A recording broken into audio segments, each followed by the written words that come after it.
شهر رمضان الذي انزل فيه القرآن زمانہ آج بھی قرآن سے ہی فیض پائے گا، مٹے گی ظلمت شب اور ستارہ جگمگائے گا۔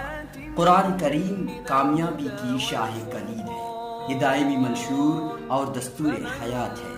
قرآن کریم کا جہاں پڑھنا اور سننا باعث ثواب ہے، وہیں اسے سمجھنا بھی ضروری ہے۔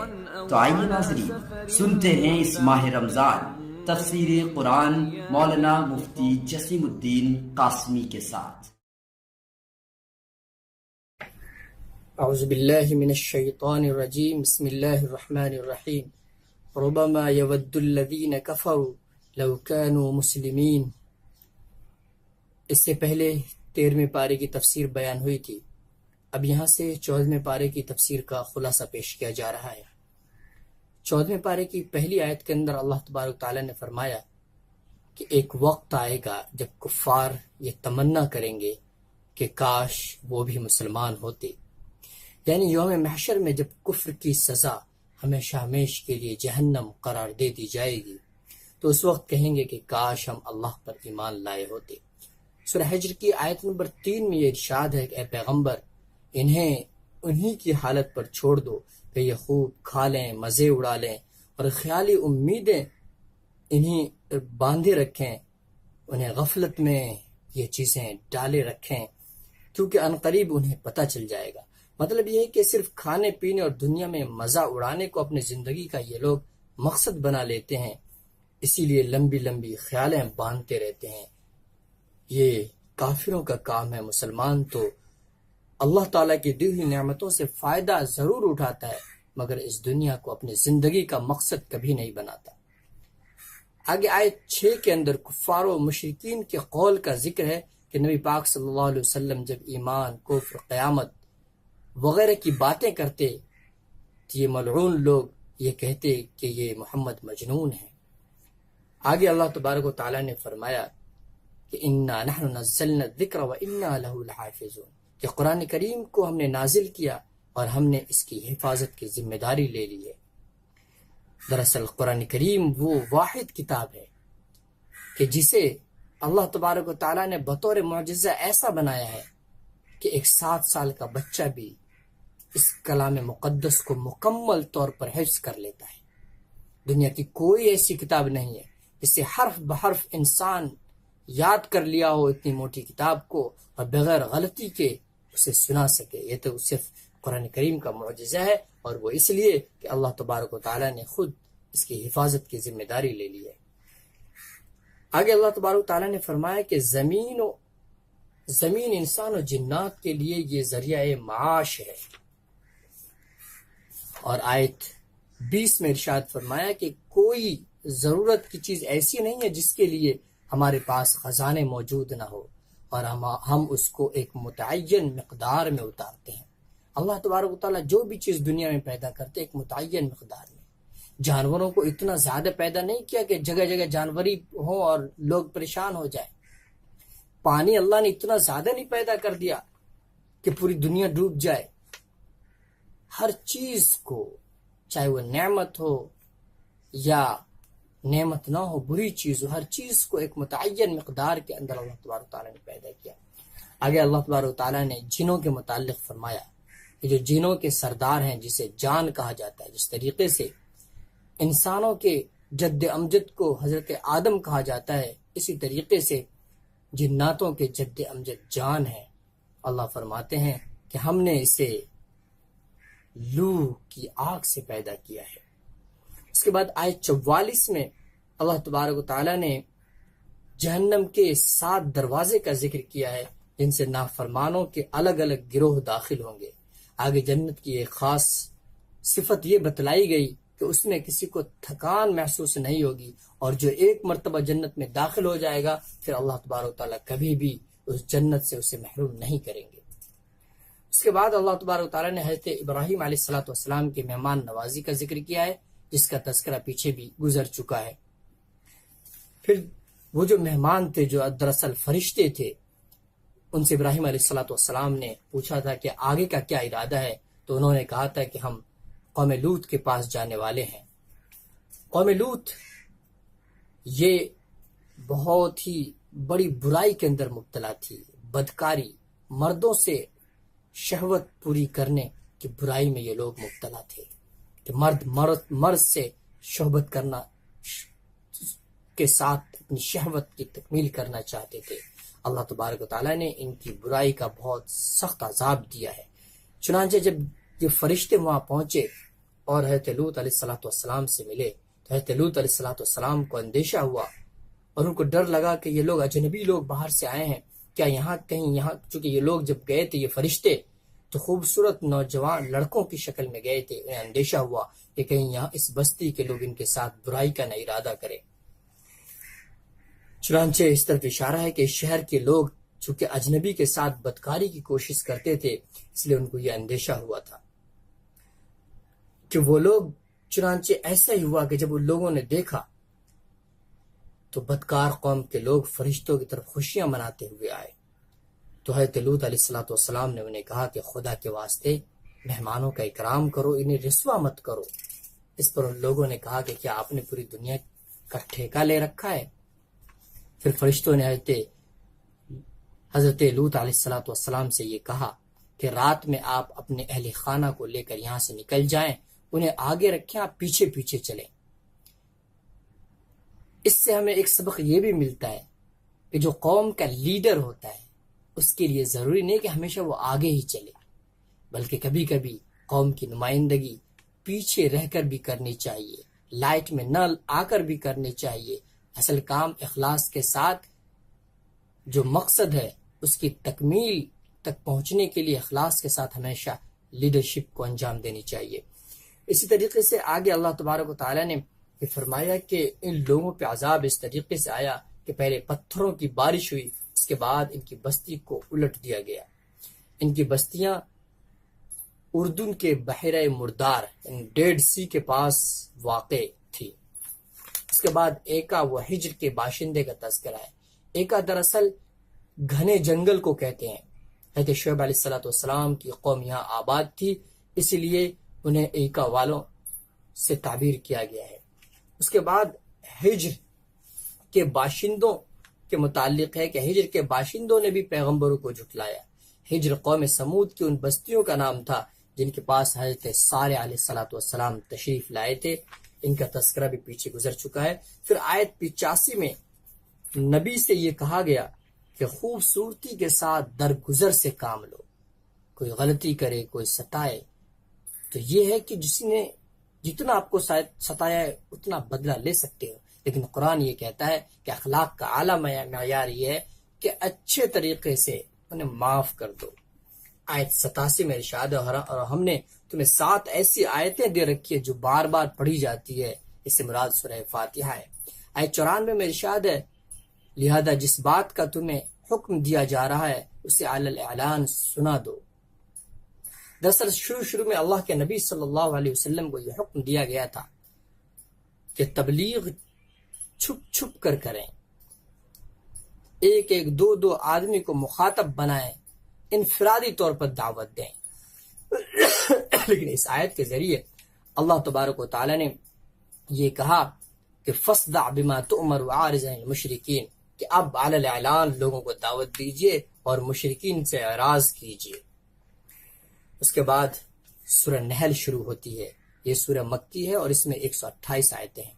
اس سورہ کی پہلی آیت کے اندر اللہ تبارک و تعالی نے ارشاد فرمایا اللہ کا حکم آن پہنچا لہذا اس کے لیے جلدی نہ مچاؤ۔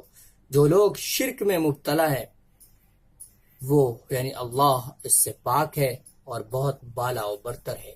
یعنی اللہ کا عذاب اور مسلمانوں کا غلبہ اتنا یقینی امر ہے کہ گویا وہ ہو ہی گیا۔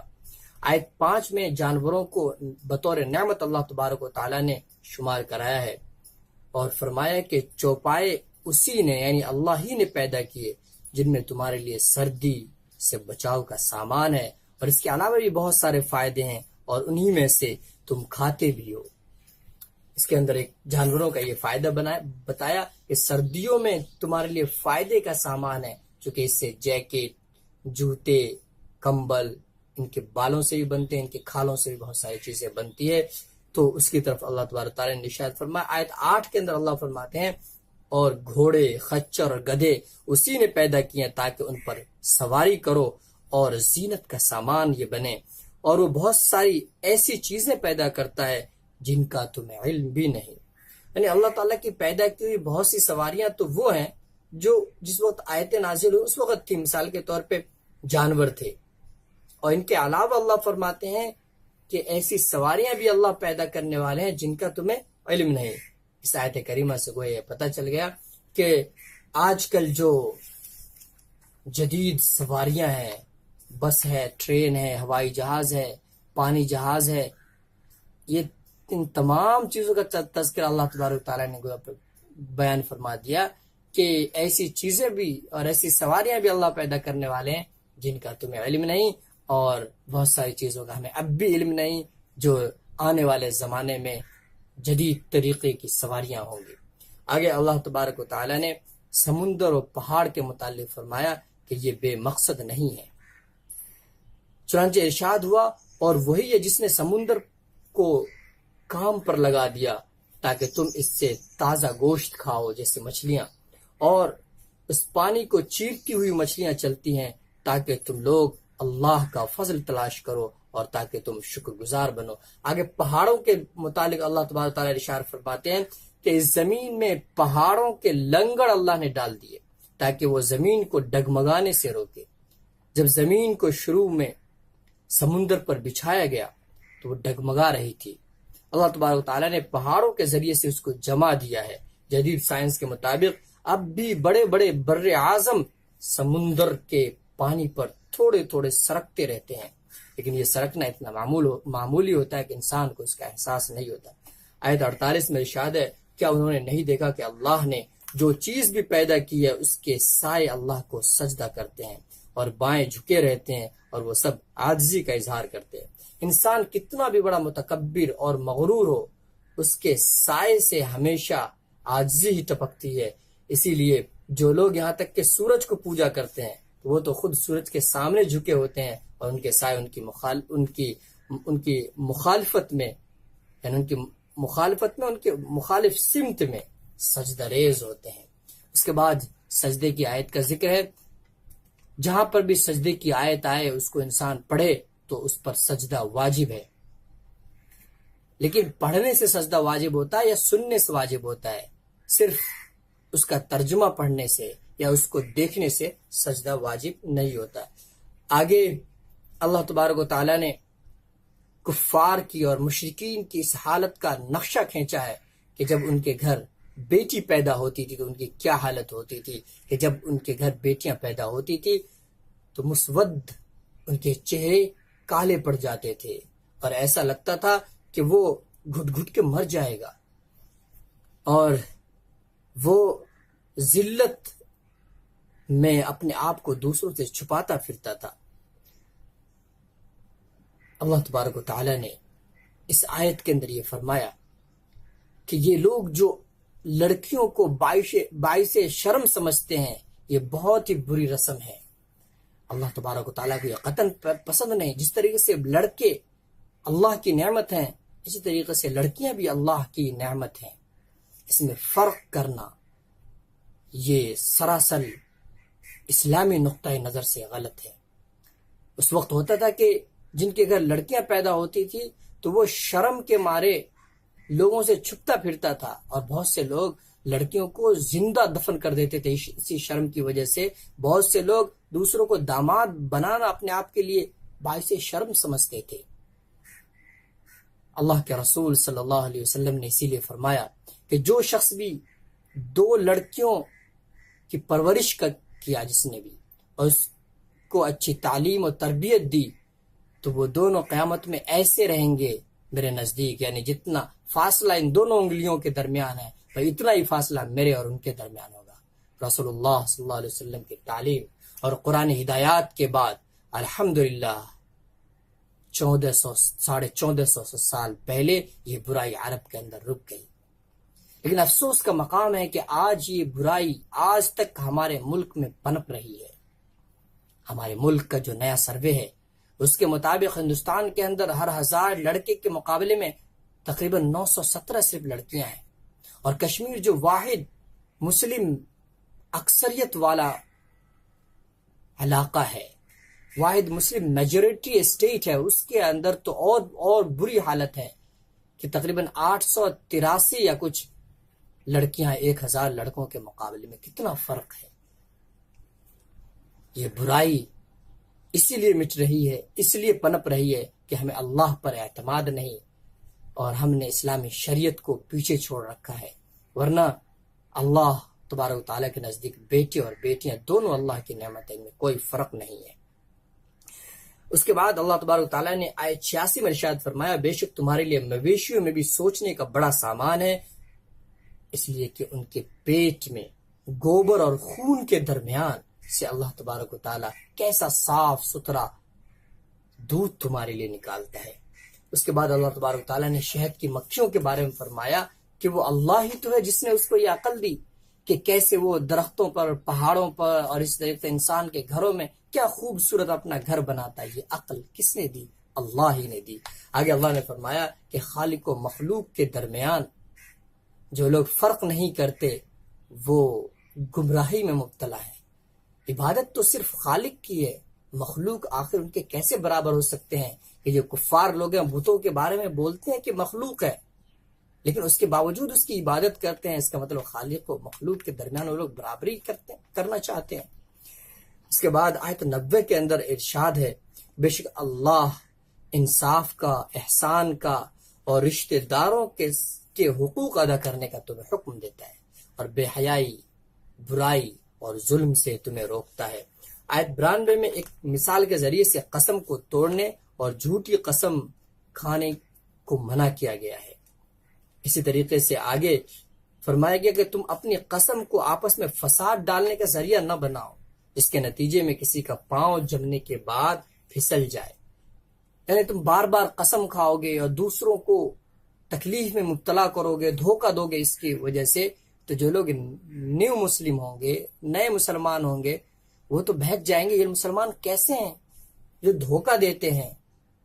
تو تمہارے اس برے اعمال کی وجہ سے، تمہاری اس برائی کی وجہ سے دوسرا شخص بھی ایمان پہ جم نہ پائے گا، ہٹ جائے گا۔ اس لیے اس سے ہمیں پتہ چلا کہ ایک برائی جو ہم کرتے ہیں وہ گناہ تو ہے ہی، لیکن ایسی برائی جس کی وجہ سے دوسرے لوگوں کو بھی نقصان ہو اور دوسرے لوگ بھی اس کی وجہ سے صحیح راستے سے ہٹ جائیں، یہ اور بھی بڑا گناہ ہے۔ اس کے بعد آیت 97 میں ارشاد ہے، جس شخص نے بھی مومن ہونے کی حالت میں نیک عمل کیا، چاہے وہ مرد ہو یا عورت ہو، اللہ فرماتے ہیں ہم اسے پاکیزہ زندگی بسر کروائیں گے۔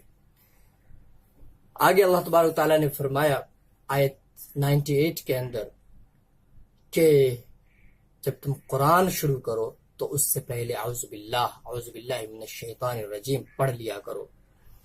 اس کے بعد آیت 103 کے اندر ایک خاص بات اللہ نے بیان کی ہے، وہ یہ ہے کہ رسول اللہ صلی اللہ علیہ وسلم کو کچھ لوگ کفار یہ کہتے تھے کہ اس وقت ایک لوہار تھا، نبی صلی اللہ علیہ وسلم اس کے پاس کبھی جاتے، وہ کبھی آتا، نبی صلی اللہ علیہ وسلم دین کی باتیں اسے بتاتے، وہ بھی کبھی کبھی انجیل کی باتیں بتا دیتا۔ تو کفار یہ الزام لگانے لگے کہ نبی صلی اللہ علیہ وسلم جو قرآن کی باتیں بتاتے ہیں وہ اسی سے سن کر بتاتے ہیں۔ اللہ نے فرمایا کہ وہ شخص بیچارہ تو عرب بھی نہیں، وہ تو عجمی ہے، آخر ایسا فصیح و بلیغ کلام وہ کیسے بتا سکتا ہے؟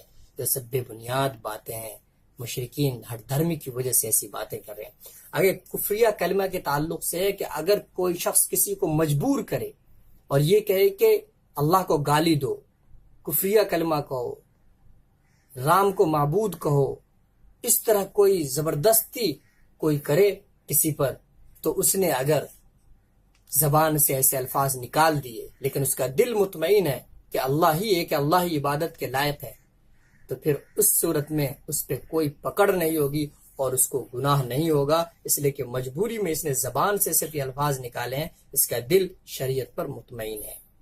آگے آیت 123 میں نبی صلی اللہ علیہ وسلم کو خطاب اللہ نے فرماتے ہوئے خطاب فرمایا اور یہ کہا ہے کہ ہم نے تم پر وحی کے ذریعے یہ حکم نازل کیا کہ تم ابراہیم کے دین کی اتباع کرو۔